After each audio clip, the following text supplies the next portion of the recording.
I had a plan. I was supposed to be on that flight. Everything was set. I checked my bags the night before, set my alarm early. But life had other plans. The morning started smoothly until I hit the traffic.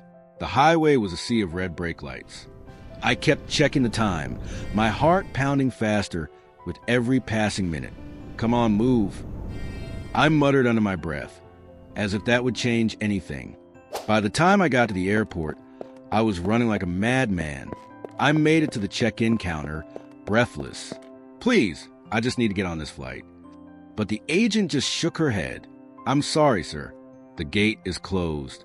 I sank into a chair, my head in my hands. I had lost a huge opportunity. I started typing out a message.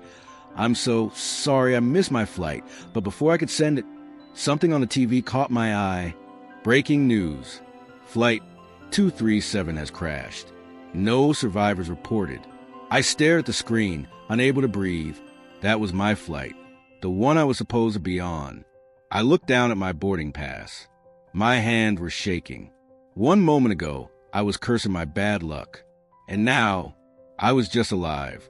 That's when it hit me. Maybe, just maybe everything happens for a reason. I don't know why things happen the way they do. Maybe there's a lesson in every delay, every detour. Maybe life doesn't always give us what we want, but it gives us what we need. And sometimes we don't see it until much later. After that day, I couldn't stop thinking, was it just luck? A coincidence? Or was there a reason behind it all?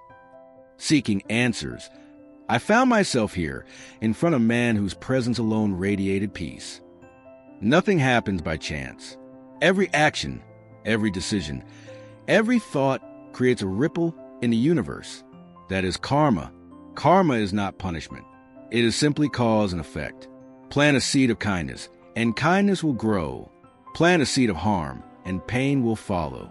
Many years ago, a hungry boy stood outside a bakery, staring at the bread he couldn't afford. A kind man noticed him, bought him food, and told him, one day, when you can pass his kindness on.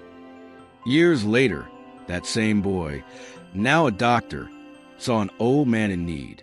Without hesitation, he helped him, not realizing it was the same man who had fed him all those years ago. Karma is always at work, even when we don't see it. Every act of kindness, every decision we make, shapes our future in ways we can't imagine. So, was missing that flight bad luck? Or was it simply the result of something beyond your understanding? In that moment, I realized maybe things don't just happen to us. Maybe they happen for us. Have you ever watched the waves? They rise, they fall. One moment, the ocean stretches out calm and endless. The next, a wave crashes onto the shore, only to be pulled back into the vastness. No wave ever stays. No moment lasts forever, like this flower. It was once in full bloom, vibrant, full of life. But no matter how beautiful, no matter how strong, everything must fade. The wind carries it away, just like time carries us forward, whether we're ready or not. Even the sky itself reminds us. Morning turns to noon, noon turns to dusk. And before we know it, the stars are out. Nothing stays the same. Not the day, not the night, not even us.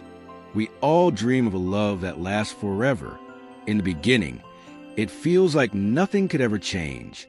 We laugh together, dream together. We promise to stay the same. But time has its own plans. What once felt effortless now takes work. Conversations grow shorter. Smiles become less frequent. And one day, we wake up and realize we are no longer the same people we used to be. And neither is our love. We try to hold on. But love, just like everything else, changes. And if we refuse to accept it, it only brings us pain. I once knew a man who had it all. A stable job, a respected title, a future he had planned out to the smallest detail. Every morning, he walked into his office with confidence, believing his world was unshakable. But life had other plans. The company collapsed. And in a single moment, everything he had worked for was gone. The office he once walked into with pride was now a place he had to leave, carrying nothing but a box of memories. At first, he was lost. But then, he started again. not in a boardroom, but in a small cafe of his own. He traded a suit for an apron, stress for passion.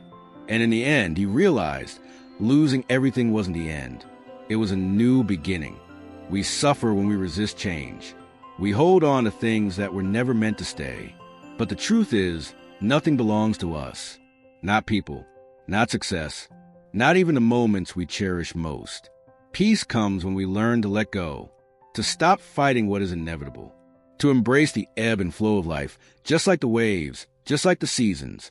Because when we do, we find freedom. So, the question isn't whether things will change. They will. The question is, will you fight it, or will you flow with it? Because only when you accept impermanence can you truly be free. Life has a way of teaching us, if we are willing to listen instead of resisting change. What if we embraced every experience? What if, instead of asking why me, we asked, what is this trying to teach me? I remember the day I lost my job. One email, one moment, and just like that, everything I had worked for was gone. I sat there, staring at the screen, feeling like my whole world had collapsed. Fear crept in. How will I support my family? What am I supposed to do now? For weeks, I was lost. I kept searching for answers, but all I found was frustration.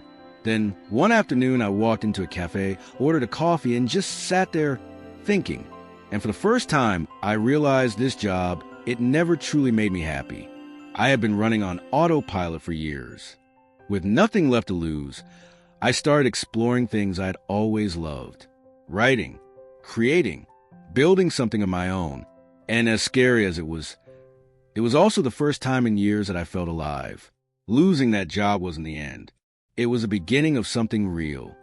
I once met a woman who had lost the love of her life. For years, she couldn't move on. She kept replaying the past, searching for reasons. Why him? Why now? The pain consumed her. She felt like life had stolen something precious from her. But one day, she made a choice. Instead of drowning in questions, she started cherishing the present, her grandchildren's laughter, the warmth of sun on her face, the little things she had taken for granted. And in that moment, she realized love never really leaves us. It simply changes form. Everything happens for a reason, but maybe we don't always need to understand it right away. Maybe our job is not to resist, but to learn, to grow, to become who we were always meant to be. So the next time life doesn't go as planned, don't ask, why is this happening to me? Instead, ask, what can I learn from this? And that changes everything.